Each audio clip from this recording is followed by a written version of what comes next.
আমাদের সোনার দেশের সোনার ছেলেমেয়েরা মিঠামইন 0 পয়েন্ট থেকে অষ্টগ্রাম 0 পয়েন্ট পর্যন্ত 14 কিলোমিটার সড়কের উপর বিশ্বের দীর্ঘতম আলপনা এঁকেছে। এত বড় একটা রেকর্ড নিজ চোখে দেখতে পেরে আমার চোখে জল চলে এসেছে। এই রেকর্ডের জন্য বিশ্ব দরবারে বাংলাদেশের নাম উজ্জ্বল নক্ষত্রের মতো জ্বলজ্বল করবে। কিশোরগঞ্জে হাওড়ের বুকে অল ওয়েদার সড়কে আঁকা দৃষ্টিনন্দন আলপনা দেখতে প্রতিদিন হাজার হাজার মানুষ ছুটছেন সড়কটি দেখতে।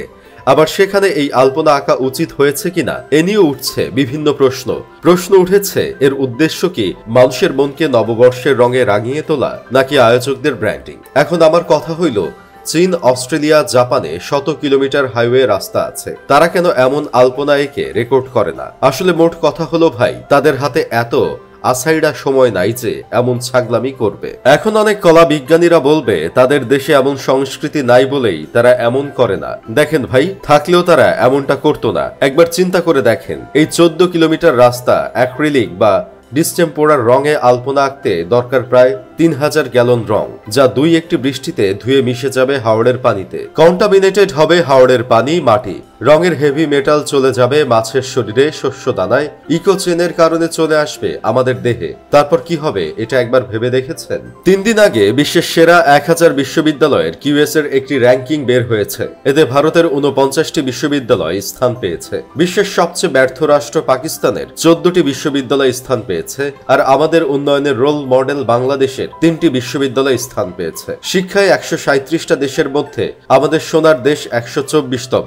ফিফার নতুন র্যাঙ্কিংয়ে বাংলাদেশের অবস্থান 204টা দেশের মধ্যে 192তম। বিশ্বের অবাসযোগ্য শহরের মধ্যে আমার প্রাণের ঢাকা শহর মাশাআল্লাহ দ্বিতীয় অবস্থানে আছে। দুর্নীতিতে 204টি দেশের মধ্যে বাংলাদেশ 7ম স্থানে আছে।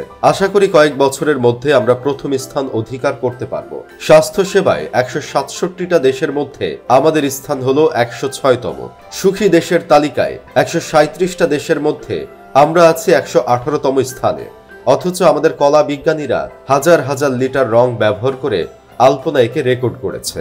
দেশ গোল্লায় যাক, আপনারা ভাই চেতনা আর সংস্কৃতি চর্চা করেন, কিন্তু আমার কথা হইল, এই যে মঙ্গল শোভাযাত্রায় আপনারা কিছু উদ্ভট জিনিস বানিয়ে রাস্তায় নামেন, এগুলো আমাদের সংস্কৃতির কোন অংশে যায় আমায় একটু বুঝিয়ে বলবেন? পাশের দেশের দাদারা পর্যন্ত চাঁদে চলে গেল, অথচ আমরা এখনো আপনাদের বানানো শিল্পের নামে কিছু উদ্ভট কিছু জিনিস নিয়ে রাস্তায় লাফালাফি করি। এই আলপনা আঁকা নিয়ে অনেক আলোচনা সমালোচনা হচ্ছে।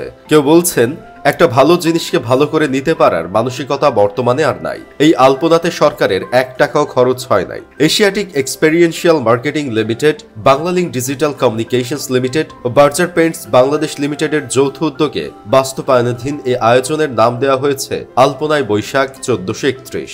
আবার কেউ বা বলছে হাওড় অঞ্চলে এই ধরনের মাত্রা অতিরিক্ত রঙের ব্যবহার পরিবেশের জন্য মারাত্মক বিপজ্জনক। বর্ষায় হাওড়ে মাছের ডিম ও বংশবৃদ্ধির সময় এখন বৃষ্টির পানিতে রঙগুলো হাওড়ের পানিতে মিশে যাবে, যা খুবই ক্ষতিকর, যা আগামী বছরে মৎস্য উৎপাদনে বোঝা যাবে। আহাম্মকি করার একটা সীমা থাকা দরকার। আর এইদিকে আমার বন্ধু কেরামতের মতে এগুলো নিয়ে সমালোচনার কিছু নাই। 14 কিলোমিটার রাস্তা জুড়ে আলপনা আঁকা, কয়েক হাজার মানুষ মিলে রাস্তা ঝাড়ু দেওয়া, এগুলো প্রত্যেকটা জিনিস বিসিএস এর জন্য খুবই গুরুত্বপূর্ণ।